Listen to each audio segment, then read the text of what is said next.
آج میں معمول کے مطابق اپنے گھر کا کام نپٹا کر چائے پی رہی تھی کہ میری ایک دوست اچانک ہمارے گھر آ کر بہت شور شرابہ کر کے رونے لگی۔ وہ میرے بھائی کے بارے میں جو بات بول رہی تھی وہ مجھے پریشان کر گئی تھی۔ میں گھبرائی ہوئی سی اپنی دوست کو دیکھ رہی تھی۔ مجھے خوف تھا کہ کمرے میں دوا لے کر سوتی میری بیمار ماں متوجہ نہ ہو جائے۔ میری دوست بہت زور زور سے رو رہی تھی اور میرے بھائی کو برا بھلا کہہ رہی تھی۔ میں نے گھبرا کر اس سے پوچھا کہ آخر اسے کیا مسئلہ ہوا ہے اور میرے بھائی نے کیا کر دیا ہے۔ وہ کچھ بھی بتانے کے بجائے بار بار صرف اتنا بول رہی تھی کہ اس کے ساتھ بہت غلط ہوا ہے، میرے بھائی نے اس کے ساتھ بہت غلط حرکت کی ہے۔ میں اس کے الفاظ سے پریشان ہو رہی تھی۔ ہمارا محلہ بہت چھوٹا سا تھا اور گھر کی آوازیں دوسرے گھروں میں بھی جاتی تھیں۔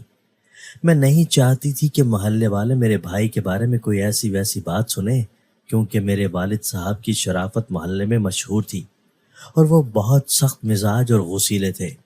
اگر وہ کوئی ایسی ویسی بات سن لیتے تو یقیناً میرے بھائی کو گھر سے ہی نکال دیتے۔ میں نے اپنی دوست کو چپ کرواتے ہوئے التجائیہ لہجے میں کہا کہ وہ اپنی آواز مدھم رکھے اور اطمینان سے مجھے بتائے کہ اس کے ساتھ کیا مسئلہ ہے۔ حالانکہ میرا بھائی شریف اور سیدھا سادہ لڑکا تھا، مگر پھر بھی میں اپنی دوست کی حالت دیکھ کر گھبرا گئی تھی۔ میری دوست سسکتے ہوئے مجھے میرے بھائی کے کارنامے بتا رہی تھی اور اس نے مجھ پر جو انکشاف کیا وہ میرے ہوش اڑا گیا تھا۔ میں بے یقینی میں گھری اپنی دوست کو دیکھ رہی تھی۔ وہ بہت بری طرح رو رہی تھی اور میں اپنے بھائی کی حرکت سن کر شرمندہ سی بیٹھی ہوئی تھی۔ مجھے یقین نہیں آ رہا تھا میرا بھائی جو اتنا شریف بنا رہتا ہے وہ ایسی کوئی حرکت بھی کر سکتا ہے۔ میں نے یقین نہ کرتے ہوئے اپنی دوست سے کہا کہ مجھے اپنے بھائی پر یقین ہے، وہ ایسا بالکل نہیں ہے۔ محلے کی سب لڑکیاں اس سے دوپٹہ رنگواتی ہیں، لیکن کسی نے کوئی شکایت نہیں کی تھی اس کی، بلکہ پورا محلہ ہمارے بھائی کی شرافت اور ایمانداری سے متاثر تھا۔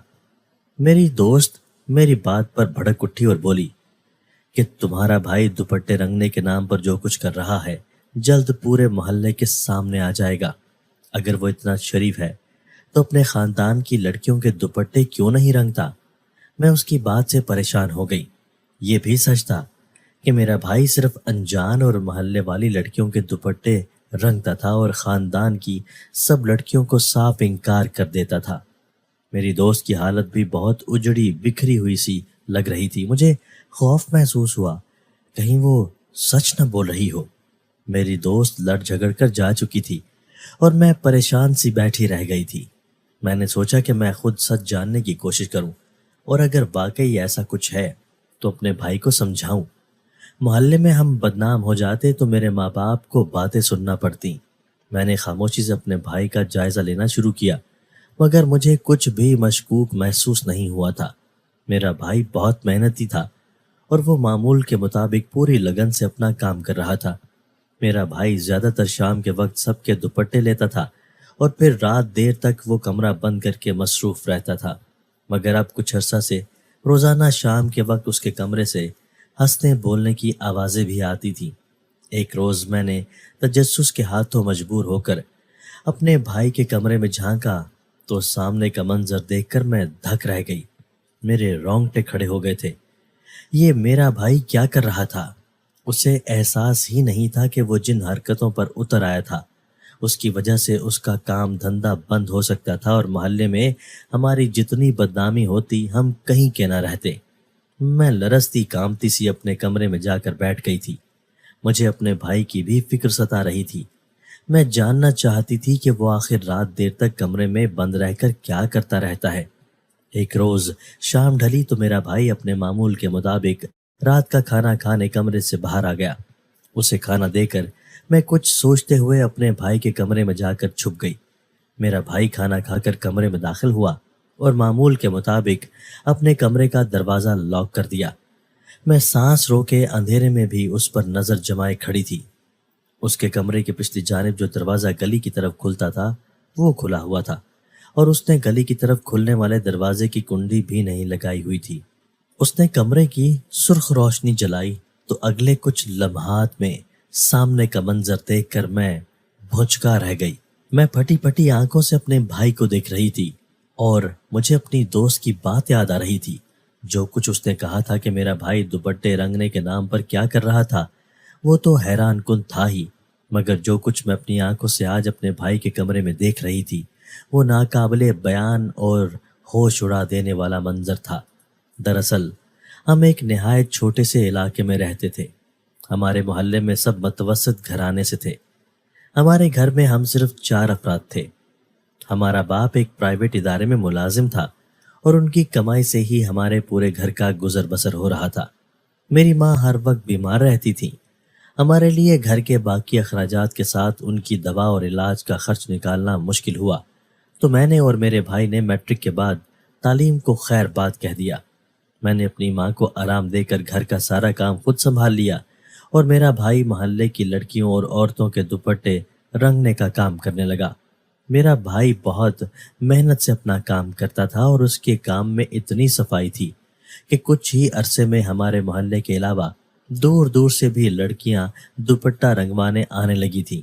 میرے بھائی کی شہرت کی وجہ سے اس کے کام میں صفائی کے علاوہ اس کی خوبصورتی بھی تھی۔ میں اور میرا بھائی بہت خوبصورت تھے۔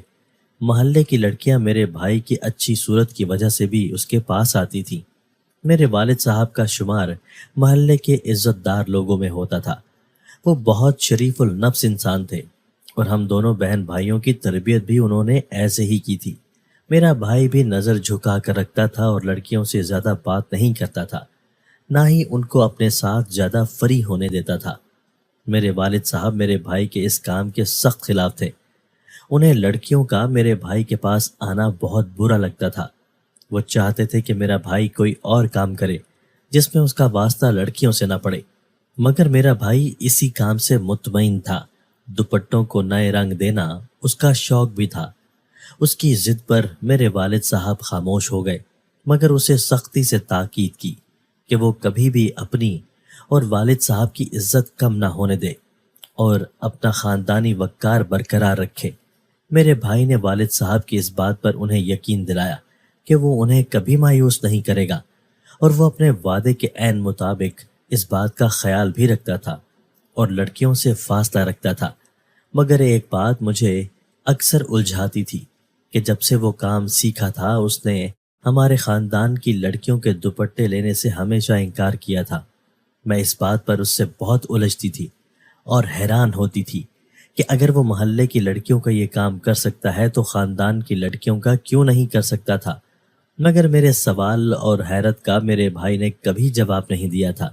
وہ اپنے اصولوں پر قائم رہتا تھا اور خاندان والوں کے شکوہ دینے کے باوجود ان کے دوپٹے رنگ نہیں کرتا تھا۔ وہ شام کے وقت لڑکیوں سے دوپٹے لیتا تھا اور صبح دن کے وقت واپس کر دیتا تھا۔ اس کا کام بہت اچھا چل رہا تھا۔ اس کی محنت کی وجہ سے ہی ہمارے گھر میں کافی خوشحالی آ گئی تھی۔ سب اچھا جا رہا تھا، مگر کچھ دنوں سے میں نے محسوس کیا تھا کہ میرا بھائی الجھا سا رہنے لگا تھا۔ پہلے وہ اکثر مجھ سے باتیں کر لیتا تھا اور ماں کے پاس بھی بیٹھا رہتا تھا، مگر وہ اب اکثر اپنے کمرے میں ہی بند رہنے لگا تھا، اور اگر میں اس کمرے میں جانے کی کوشش کرتی تو مجھے بھی ڈانٹ دیتا تھا۔ اس کے کمرے میں 2 دروازے تھے، جن میں سے ایک گھر کی جانب کھلتا تھا اور دوسرا گلی کی جانب کھلتا تھا۔ گھر کی طرف کھلنے والا دروازہ ہمیشہ بند ہی رہتا تھا، مگر اب کچھ دنوں سے میرا بھائی شام ہوتے ہی گھر کی طرف کا دروازہ بند کر کے گلی کی طرف والا دروازہ کھول دیتا تھا۔ میں اپنے بھائی کے رویہ اور حرکتوں سے پریشان ہو رہی تھی، کیونکہ میرے بھائی اور میرے درمیان بہت دوستی تھی۔ ہم دونوں اپنی ہر بات ایک دوسرے کو ضرور بتاتے تھے، مگر اب میرا بھائی مجھ سے اپنی باتیں بھی چھپانے لگ گیا تھا۔ مجھے لگا کہ ایسا صرف اس لیے ہو رہا ہے کیونکہ وہ جوان ہو گیا تھا اور اس کے ذاتی شوق اور باتیں ہوں گی جو وہ مجھ سے نہیں کر سکتا۔ مگر ایک روز اچانک میری ایک دوست ہمارے گھر آ کر بہت زیادہ ہنگامہ کرنے لگی۔ اس نے جو کچھ مجھے بتایا تھا وہ میرے ہوش اڑا گیا تھا۔ وہ میرے بھائی پر کیچڑ اچھال رہی تھی اور بہت عجیب و غریب باتیں کر رہی تھی۔ اس کا کہنا تھا کہ میرا بھائی لڑکیوں کے دوپٹے رنگنے کے نام پر لڑکیوں سے دوستانے گانٹ رہا ہے، اور جو لڑکی اسے اچھی لگتی ہے وہ اسے مفت دوپٹہ رنگ دیتا ہے، اور بدلے میں وہ اس لڑکی کو اپنی تسکین کے لیے استعمال کرتا ہے۔ لڑکیاں اس کی اچھی صورت کی وجہ سے وہ مفت کام کروانے کے لیے اس کی ہر بات مانتی تھی۔ میں اس کی بات پر سختہ زدہ رہ گئی تھی۔ وہ بتا رہی تھی کہ میرے بھائی نے اسے دوپٹہ دینے کے بہانے اسے بلا کر اس کی عزت پر ہاتھ ڈالنے کی کوشش کی تھی۔ مجھے اس کی بات پر حیرت ہو رہی تھی۔ جب میں نے یقین نہیں کیا تو میری دوست قسمیں کھانے لگی۔ میری بے یقینی پر وہ غصے سے بولی کہ ایک روز پورے محلے میں سب کے سامنے میرے بھائی کی حقیقت کھل جائے گی۔ جس طرح رو رو کر وہ مجھے سب بتا رہی تھی، میری جگہ کوئی بھی ہوتا تو آنکھیں بند کر کے یقین کر لیتا، مگر میں نے اپنی دوست کی بات پر یقین نہیں کیا تھا۔ میں اپنے بھائی کو بہت اچھے سے جانتی تھی۔ میرا دل نہیں مان رہا تھا کہ میرا بھائی ایسا کوئی کام کر سکتا تھا، مگر مجھے اس بات سے بھی کوئی انکار نہیں تھا کہ میرا بھائی پچھلے کچھ دنوں سے اپنے کمرے میں نہیں جانے دیتا تھا اور گھر کی طرف کا دروازہ بند کر کے گلی کا دروازہ کھلا رکھتا تھا۔ اس کے کمرے میں اکثر اوقات باتیں کرنے کی مدھم سی آوازیں بھی آتی تھی، مگر میں نہیں جانتی تھی وہ کس سے اتنا ہنس ہنس کر بات کرتا تھا۔ پہلے تو میں اس کی کھوج میں رہنے کی بجائے اپنے کام سے کام رکھتی تھی اور اپنی ماں کی خدمت کرتی رہتی تھی، لیکن اب میری دوست کی باتوں کے بعد سے مجھے بھی بھائی پر شک ہونے لگا تھا، اور جب تک میں اپنی آنکھوں سے کچھ دیکھ نہ لیتی میں کچھ بھی یقین سے نہیں کہہ سکتی تھی۔ ایک روز میں نے اپنی دوست کی بتائی باتوں سے ڈر کر اپنے بھائی کے کمرے میں چھپ کر دیکھا تو میں حیرت سے دنگ رہ گئی۔ میں نے دیکھا کہ وہ محلے کے چند اوباش اور بدنام لڑکوں کو اپنے کمرے میں بٹھائے ان کے ساتھ باتیں کر رہا تھا۔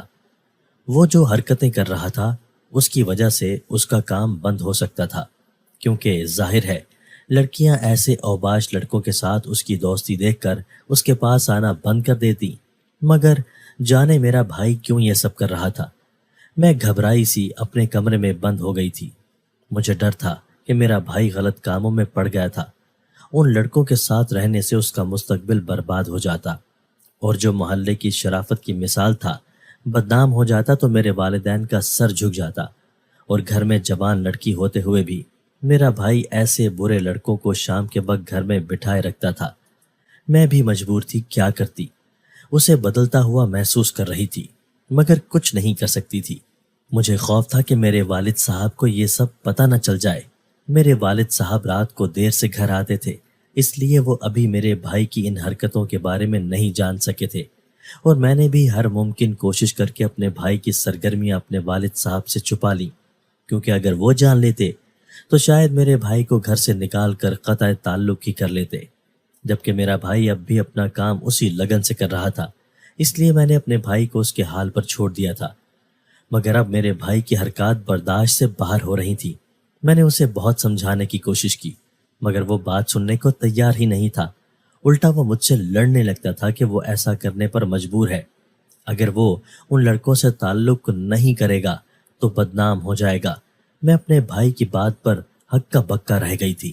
آخر وہ ایسی کس مجبوری میں پھنس گیا تھا کہ اسے محلے کے اوباش لڑکوں سے تعلق رکھنا پڑ رہا تھا؟ شاید واقعی وہ کچھ ایسا ہی کر بیٹھا تھا جس کا راز ان اوباش لڑکوں کو بھی مل گیا تھا، اور وہ اب میرے بھائی کو بدنام کر رہے تھے، یا شاید کوئی اور وجہ تھی۔ میں نہیں سمجھ پا رہی تھی، اور میرا بھائی کچھ بتانے کو تیار نہیں تھا، بلکہ ان اوباش لڑکوں کی طرف داری کرتا صفائیاں دے رہا تھا۔ میری پریشانی بڑھتی جا رہی تھی۔ میرے دماغ میں ہر وقت میری دوست کی باتیں گونجتی رہتی تھیں۔ میں نے تھک کر معاملے کی گہرائی جاننے کا ارادہ کیا اور موقع کی تلاش کرنے لگی۔ لڑکیاں اب بھی میرے بھائی کو دوپٹہ رنگوانے کے لیے دیتی تھیں۔